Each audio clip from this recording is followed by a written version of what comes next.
So let us firstly define what is a colligative property. It is a property that is due only to the number of particles in a solution and not the type of the solute. So I'm here today to discuss the boiling point elevation and the freezing point depression. So the boiling point elevation is the amount that the boiling point of a solution increases from the initial boiling point of the pure solvent. In the freezing point depression, it is the amount that the freezing point of a solution decreases from the freezing point of the pure solvent. So let us answer this following.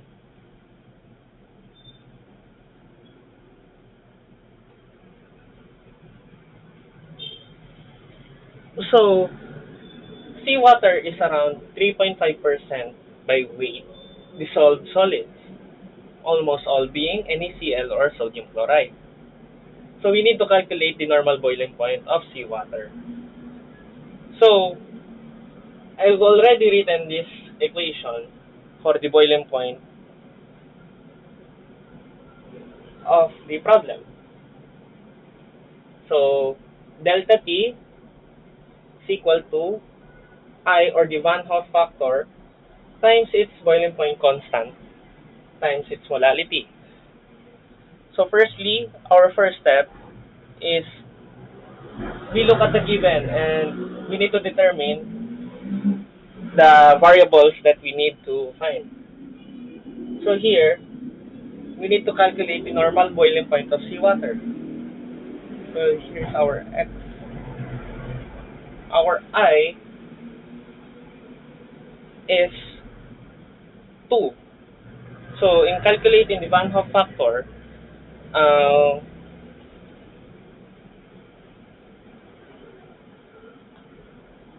usually in ionic compounds, the Van Hoff factor is the number of ionization that takes place. So we know for a fact that there are two charges here when these two combine. So this positive and negative simply equates to 2, and this serves as the Van Hoff factor. So usually in covalent compounds, like in glucose, the Van Hoff factor is usually 1 most of the time. So let us proceed. So that is our I. So our boiling point constant for water, it is given here, is 1.86 kilograms per mole. So we plug in.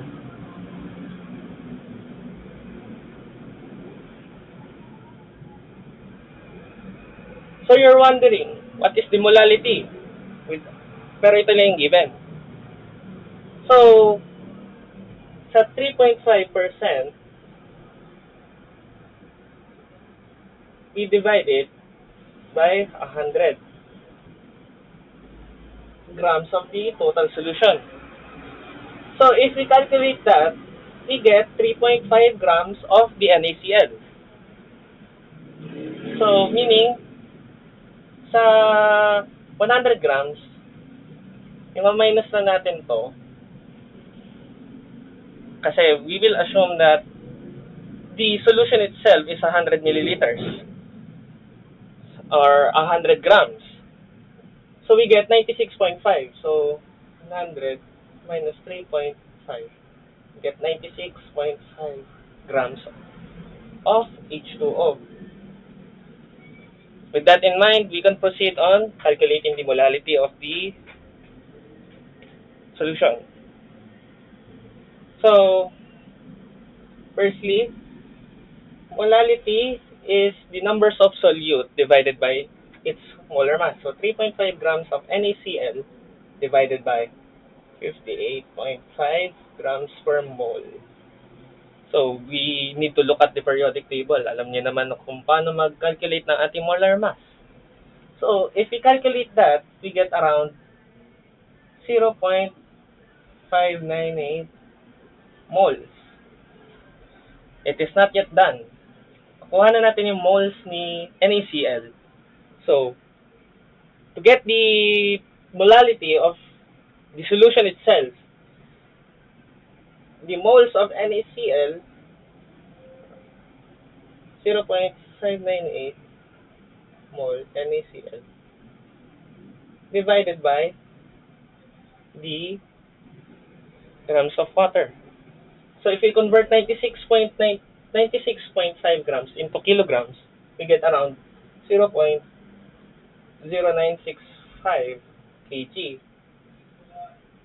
So if we divide it all together, we get around 0.612 moles. So we can already plug it in. So 0.612 moles. When calculating this, it will arrive to the certain temperature. So plug it in into your calculator, you will get the same answer of around 0.64 degrees Celsius. So this is the increase of the temperature. We're not yet finished. So the normal boiling point for water, as we know, is around 100 degrees Celsius. So 100 degrees Celsius plus 0.64 degrees Celsius is around 100.64 degrees Celsius. So this is our final answer. So the water boils at around 100.64 degrees Celsius. So moving on, we will discuss a problem regarding freezing point depression. So here in the problem, a pure benzene freezes at around 5.50 degrees Celsius, and a solution prepared by dissolving 0.450 grams of an unknown substance in 27.3 grams of benzene is found to freeze at around 4.18 degrees Celsius. So we need to determine the molecular weight of the unknown substance. So firstly, here is our formula that we will use for every freezing point depression problem. So change in temperature is equal to the Van Hoff factor times the freezing point constant times its molarity. So benzene is C6H6 and it's a covalent compound. So its Van Hoff factor is equal to 1. So when we plug in its values, I is 1. But firstly, hindi ko na malimutan, we need to determine the change in temperature. So 5.50 degrees Celsius minus 4.18 degrees Celsius. So 5.50. So it is around 1.32 degrees Celsius. Then the constant for the freezing point of benzene is around 5.12 degrees Celsius per mole. So we plug that in.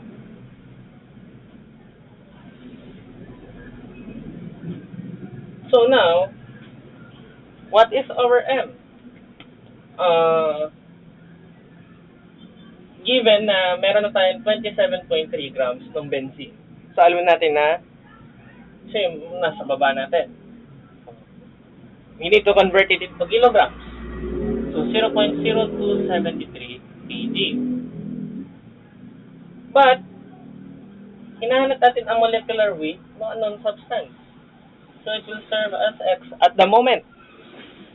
So now, ang gagawin natin ngayon, syempre,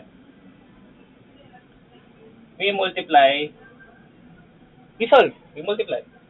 So 5.12 times 1 over 0.0273. It will get us around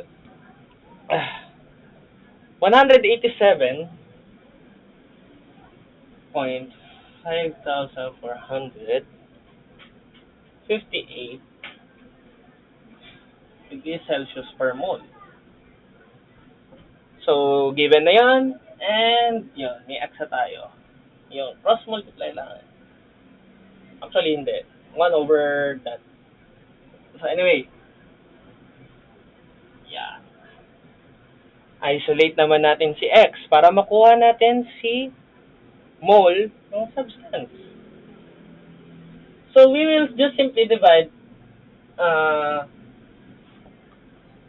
this by itself. So 187.9048 or mole. So i-divide din natin dito kay 1.32 degrees Celsius. So 187.5458.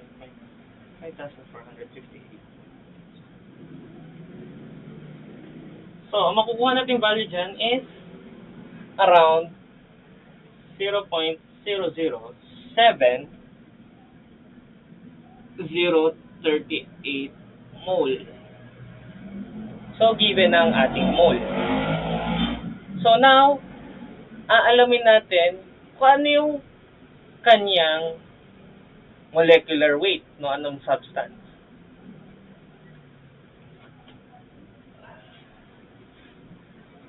So, bale, given ng ating bigat ng ating solute. So, di ba? Number of solute over the grams of the substance for our molecular weight. Alam natin yan. So, balik tayo sa given na 0.450 grams input. Then, yung moles, dito natin ilagay sa baba.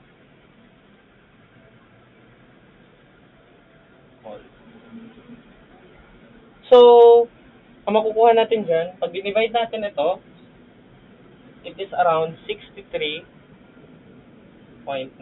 grams per mole. So, yun lang. Paano tayo nag-arrive sa ganito? If you're wondering. Kasi,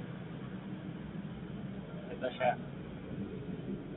Yung mole na natin is already given. 0.708 mole. Yan.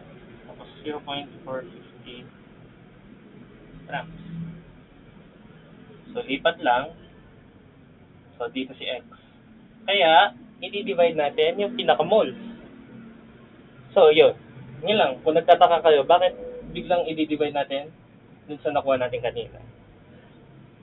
So, that's it for our boiling point and freezing point. Sana may natutunan kayo. And if you have any more questions, you could just reach out to us.